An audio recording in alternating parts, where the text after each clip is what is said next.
Hi there, I'm Birgit O'Connor and welcome to my studio. Now today, I thought it would be fun to invite you into one of my Zoom meetings where I'm doing a demonstration for my students on how to create a very simple blended sky. It's nothing fancy, it's just going to be the basic technique along with how to work with a little piece of paper to develop a silhouette landscape. And it's very similar to what you see behind me here. We're just going to use the technique, twist the wrist, and I think you'll have a lot of fun. So I hope you join me and let's start painting. So to get that idea of that sky, I don't really want it to be too wet. So I'm going to use a synthetic wash brush, remove some of the extra water. Hopefully you can see all this. Let's see that. So I'm just using a back of a piece of paper here. And then to get that sky in, because I want to have concentrated color. I don't want a ton of water in there. I'm going to use a 20. I could use a squirrel brush or something that holds a lot of water, but I want stronger color. So here I'm going to go ahead and use whatever colors I have in my palette right now. Basically, I just want to tint the sky. So I'm going to use a little cobalt blue. Let's get some color in here. And a little bit down there. Usually I'm a little more thoughtful and will roll it around, but I don't really need that right now. Okay, so what I did here is I used the synthetic brush and I'm just softening this. I'm trying to control my color a little bit more. And if I was doing a more significant painting, I would use the same idea, but I might go just a little differently. Basically color here, and what I'm trying to do is eliminate the excessive water. Okay, it's pretty damp here today, so that gives me some idea. Now if I wanted to get that little bit of yellow in there, I could try to do that right now. Actually, I'm thinking about that. What if I used let's see, I think I'm going to try this. I'm going to try number 8 blend brush. And why I'm doing this now is I'm thinking the surface is damp. I'm going to use my Hansa Yellow Medium or maybe an Indian Yellow, which I don't have in here. Let's get a little color right in there. I could do this now or I could wait. Basically, my thought was that's going to push the color away. I don't really want it to mingle into the blue, but I wanted a hint of yellow there. All right, so then for the sky, we've got this blue up there. We want our magentas and we want our darker colors down there. Let's get a little more water down here. All right, I want to control this color a bit more. So a squirrel brush is not going to work as well. This would. So I'm going to use a bit more color. My cobalt blue. I'm going to remove this yellow that's in my palette. Try to. Right here. Let's get some of that in there. The cobalt blue. I don't know if I necessarily want it all to be just more of that color. I like to neutralize it a bit. So I'm going to take a little bit of my burnt sienna, bring that in there. If I need it to be darker, I could add maybe a touch of indanthrum blue or even a little touch of indigo, depending on how dark I want it. And I would usually put my magentas in first, which I didn't do, but let's go ahead and do that. I could do it either way, but I want you to see what I'd be thinking. I'm going to grab a number 20. I'm going to take, I personally like the Winsor & Newton quinacridone magenta. You could also use a permanent rose. That's got a lot of water on it. It's going to spread. This is dulling down. Let's see, you can see all the shines pretty much off it. And let's see, this is also going to spread. Or it should, if I have a lot of water on here. Okay, I'm just doing an awful lot of talking, so then it doesn't behave itself as much. Also, I'm looking at this as very old paper. Is that affecting me? Is that a problem? And why I'm using this brush is because I want to try to control it a little bit more. I don't want it to spread out as much.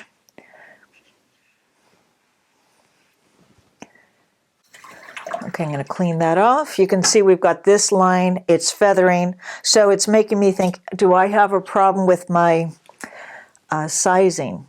Now I'm going to look at my palette here. It's just making me think about it.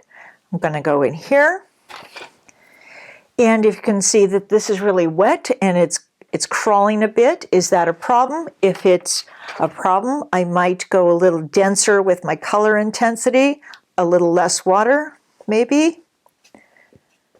Let's look at how much water is in there. There isn't much, but it might be just a little too much. I'm trying to have more of a smoother stroke. Touch the very tip to the paper.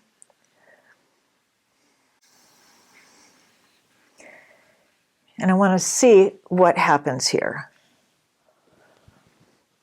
Now, I don't know if I'm going to like it or not. We'll see. Now, I don't want all those stripes. I want it to be a little more organic. So I'm going to lift this up, and if it's not going to move, because this is actually 90-pound paper, so it's going to dry very fast, because this is a scrap, I'm going to clean this up. Let's clean that up. I could use this and use that water right there, or to get the feeling that I want, I'm thinking if I use just a little bit of water, dissolve it, and force it to move, that would be more like what I'm thinking of. And I would play with this, move it around. It is definitely not moving like it would normally, but that's okay. Now, if I want to pull some of these out, I might consider going back in, pulling some lighter areas out.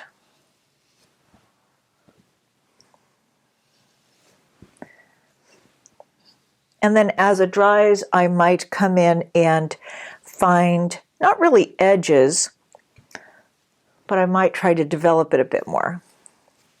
Actually lifting a little bit of that out.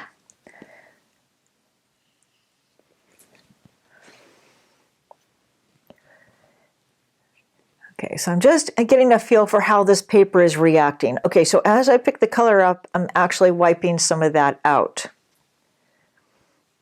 on the towel. So this way I can see what's happening on here. Is that anything I want? It's definitely not going to be exactly like what's in the photograph, but this would be the approach that I had. Now this is pretty damp, so I don't have the clouds exactly the way I want them. So I think I'm going to use a number 8. Let's find a number 8. I just had one in my hand. So I'd like to maybe go a little darker with color. Can I do that right now? Do I have to wait? And I'm looking for my darker values.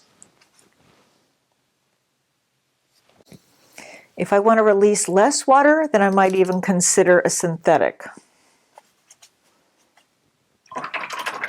This actually has some yellow in there, so it's going to look a little more green. So I'm using the synthetic because it releases less water.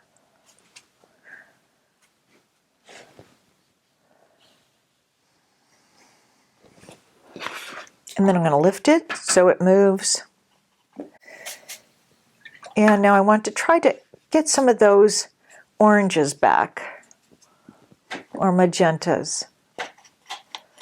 Now I usually do it a tad differently. I usually use a bit more water.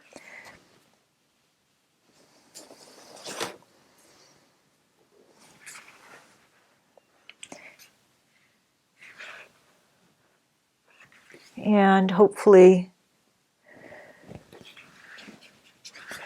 if I I might change the shape a little bit more. Hopefully this is helpful. Let's see, this is all pretty wet. Now if I continue to do work on this, it could just get muddy. What I think I'm going to do though, I want to go darker in some spots. We've got all that mingling. I'm going to push it. I'm going to take a synthetic brush.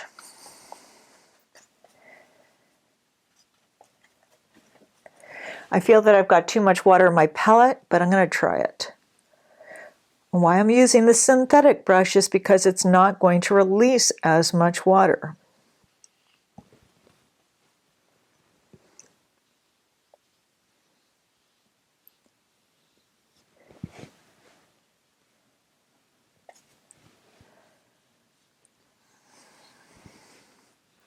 Okay, so we have the idea. Now coming down into this area, that was actually a lighter value. I'm going to just use our same basic colors, a little more water, and then I'll come down here. Let's find my shapes. This is dry paper, so you can see we've got some different kinds of strokes.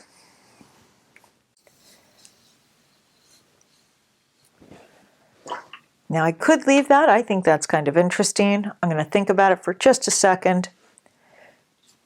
I'll soften this. I do need another line down here, but I'll deal with that in a second. Soften this bottom edge.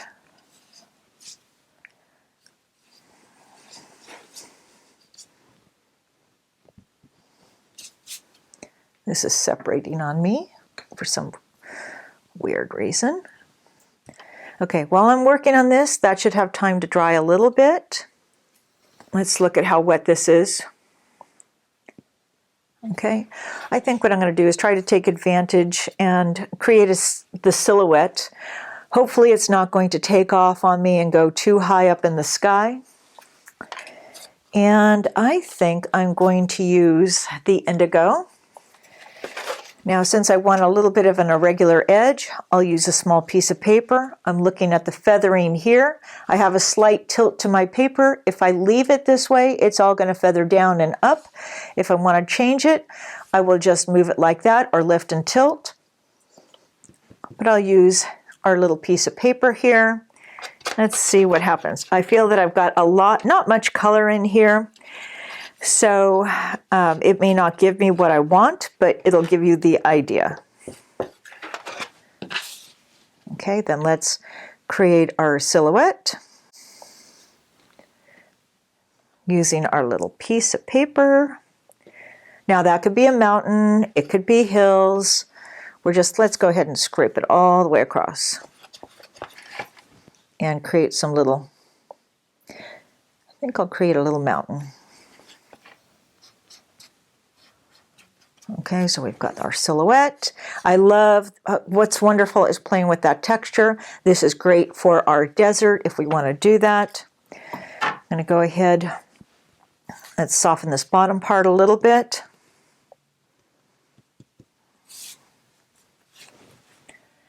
Okay, and then for up here, I think I need to bring it a little higher. I was trying to decide what I wanted to do. Do I want to put trees? What do I want to do? Most importantly is just have fun with it. I don't want that to be exactly the same value as that, so I'm experimenting here. And why I'm using this instead of a brush is because it holds less water and the surface of the paper is still damp. So I know that's pretty rough. It's a rough one here, but that's sort of the idea. Taking into account this is 90-pound paper, it is drying faster than I'd like. And I didn't want to get too caught up in the detail here, and I would usually work on a larger piece of paper and move it around with a lot of water. But hopefully that might help. Well, thank you for joining me today. And if you're interested in any of my online courses, go to birgitoconnor.com. And until next time, have fun and happy painting.